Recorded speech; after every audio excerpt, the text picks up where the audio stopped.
रख दिया था, लेकिन न जाने या में कहां से कल आ जावे। एक डंडा लेकर आया और उस मटके में छेद कर दिया कि बारी बारी से सारे ग्वाल बाल उस मक्खन को जमीन पे तलक उनाए करने दियो और बारी बारी से सब खा गया। दूसरी सखी कहती है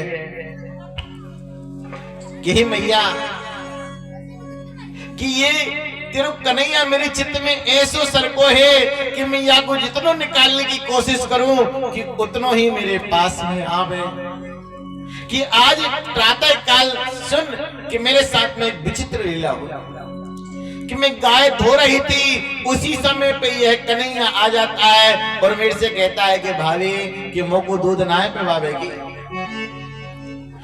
और जैसे ही आने आयो और मैंने या कन्हैया से कहा कि हे लाला कि तू आजा, तेरो मोहड़ो या गाय के नीचे लगा ले कि सीधा थन तेरे मुंह में ही गाय धो दूंगी।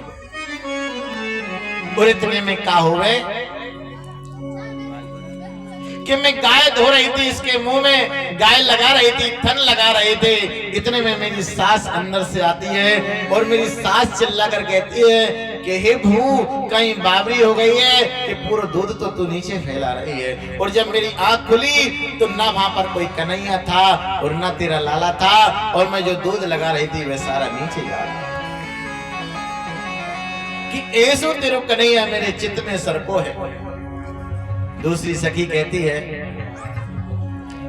कि मैया मेरे घर पे तो मक्खन नहीं है, लेकिन मैं ये तेरे लाला से बहुत परेशान हूं।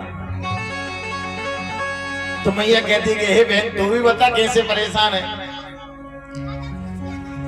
तब वे कहती है कि हे बहन कि आज रात्रि के समय पे काम भयो कि ये तेरो लाला मेरे मकान के अंदर गयो और एक खटिया के ऊपर मेरी बिटिया सो रही थी।